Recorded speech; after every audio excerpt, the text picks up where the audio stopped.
Yosa, kembali lagi di Kako Anime.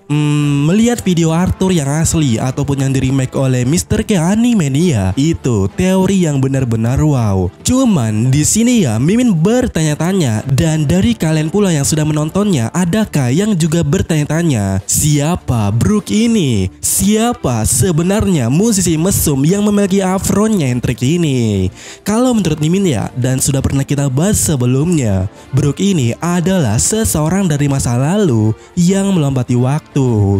Ada yang bilang maksa, ada pula yang bilang masuk karena ada alasan yang cukup masuk pula. Dan setelah mendengar teori dari Arthur, terutama yang di remake oleh anime nih ya, sepertinya mungkin kalau Brook memanglah dari masa lalu. Begini alasannya. Pertama, dalam teori Arthur dikatakan lagu Bing Sake sudah ada sejak 800 tahun yang lalu. Dan untuk bagian ini ya, saya setuju satu suara. Karena di pembahasan sebelumnya yang ini ya, kita juga mengatakan hal yang sama. Kalau kata dahulu yang dikatakan Brook dalam penyampaian informasi soal Bing Sake itu adalah pada abad kekosongan, dan banyaknya bajak laut yang menyanyikan lagu Bing Sake adalah momen di mana era bajak laut pertama kali dibuat. Singkatnya, dalam teori kita pada saat itu ya, Bing Sake merupakan lagu pelopor terciptanya bajak laut.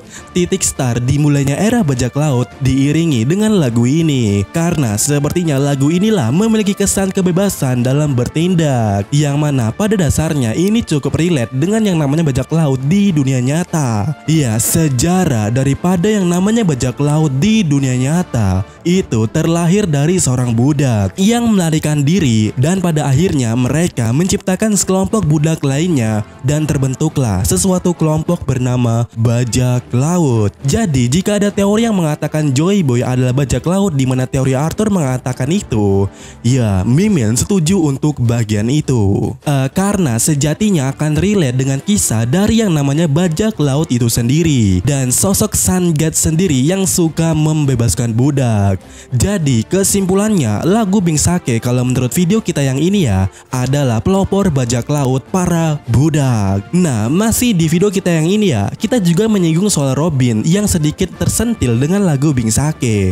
Tetapi yang Mimin singgung di sini adalah soal siapa-siapa aja yang tahu. Iya, dalam pertama kali lagu Bing Sake didengar oleh Mugiwara Ichimi, hanya Luffy dan Robin lah yang menyadari atau tersentil dengan itu. Sanji yang dasarnya doyan baca buku aja tak tahu soal lagu itu. Dan secara singkatnya ya, Mimin katakan bahwasannya lagu Bing Sake ini selain daripada terciptanya dari abad kekosongan, lagu Bing Sake juga hanya diketahui oleh segelintir orang dan bisa diakses dengan dua cara pada era berikutnya atau era saat ini. Ya, hanya dua cara, dimana melihat daripada Aktril Back pada momen itu ya, itu sudah menjelaskannya begitu. Dimana yang pertama, cara mengetahuinya adalah dengan membaca poneglyph. Iya, pada saat itu hanya Luffy dan Robin saja yang mengetahuinya. Luffy tahu dari Sang, dimana Sang merupakan anggota Roger Pirate yang mempelajari poneglyph dan sejarah dunia. Robin lahir di Pulau Ohara, pulau orang-orang yang mempelajari poneglyph juga. Dimana intinya yang mau Mimin katakan di sini ya, cara pertama mengakses tentang Bing Sake bisa diakses dengan membaca poneglyph. Dan ini masuk akal karena Sanji saja doyan membaca buku tak tahu soal ini karena Sanji tak bisa membaca poneglyph. Kemudian yang kedua adalah harus ke Laughtale.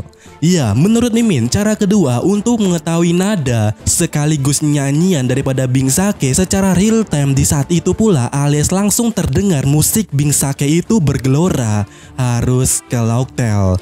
Karena ya, lagu Bing Sake sejatinya tersimpan rapi di Laughtale. Jadi, jika kita mau mendengar langsung lagu Bing Sake, itu ada di sana. Bisa dibilang benda yang ditinggalkan oleh Joy Boy itu adalah lagu Bing Sake yang termuat dalam dial audio. Ya, menurut video kita sebelumnya ya, kita sudah mengatakan bahwasannya harta daripada Joy Boy itu adalah dial audio yang berisikan informasi. Dan pada saat ini Mimin akan menambahkan teori itu, bahwasannya selain memuat informasi daripada Joy Boy, di dalam dial audio juga memuat lagu Bing Sake di era 800 tahun yang lalu era pertama kali bajak laut dibuat. Maka dari itu kenapa Roger mengatakan ingin hidup di era Joy Boy, karena dia ingin merasakan suasana era pertama kali bajak laut dibuat. Dan ini juga bisa menjadi salah satu alasan kenapa bajak laut Roger tertawa di sini. Sebab jika kita berkaca daripada scene yang lainnya, ketika suku Kuja mendengar lagu Bing Sake, mereka langsung tertawa. Dan salah satu dari mereka mengatakan bahwasannya ini lebih lucu daripada aib temannya. Jadi kesimpulannya ya, di Lauktel sana benda yang ditinggalkan oleh Joy Boy adalah dial audio yang berisikan soal informasi tertentu dari Joy Boy dan sebuah lagu Bing Sake yang telah berusia 800 tahun lalu, dimana mungkin di sanalah Joy Boy yang bernyanyi bersama para budak yang telah ia bebaskan, termasuk Brook. Nah, pertanyaannya, siapa Brook ini? Apalagi ketawanya yang yo ho ho ho, dimana itu termasuk daripada lirik lagu Bing Sake, siapa Brook ini? Dan Brook juga mempunyai dial audio yang sangat klasik. Nah, satu-satunya pradugaan Mimin di sini ya, ini orang dari masa lalu, atau singkatnya Brook itu melompati waktu. Ada beberapa aspek yang mencukupi untuk sebagai bukti. Pertama, Brook sejatinya sebelum menjadi bajak laut di kehidupan pertamanya ya, Brook berasal dari seorang bagian dari suatu kerajaan. Nah, secara histori kita belum mendapatkan flashback dari Brook ini ya di kehidupan pertamanya soal dia menjadi bagian dari suatu kerajaan, yang mana tentu ini mencurigakan bagi Mimin pribadi. Kemudian Brook tahu soal lagu Bing Sake dinyanyikan oleh para bajak laut.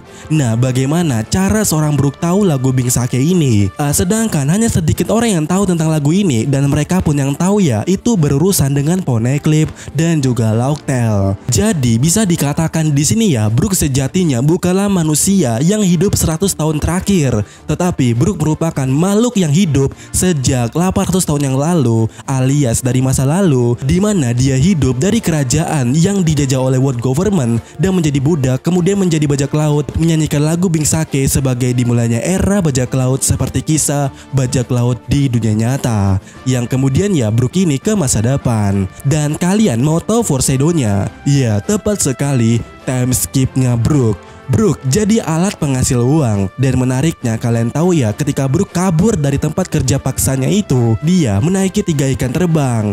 Nah, menurut Mimin ini adalah scene yang cukup ambigu, scene yang menjelaskan adegan perbudakan yang terjadi pada Brook dan kemudian dia kabur dengan melompati waktu.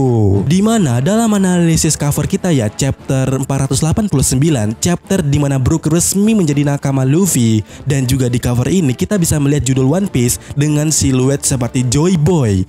Dan pada cover ini kita bisa melihat Luffy, Brook Chopper melompat, dan di sini juga ada ikan terbang. Kalau kalian mau detail alasannya atau analisisnya, kalian bisa melihat video yang ini ya. Tetapi secara singkatnya di sini Mimin katakan bahwasannya ini mengatakan soal Brook merupakan makhluk daripada masa lalu yang melompati waktu.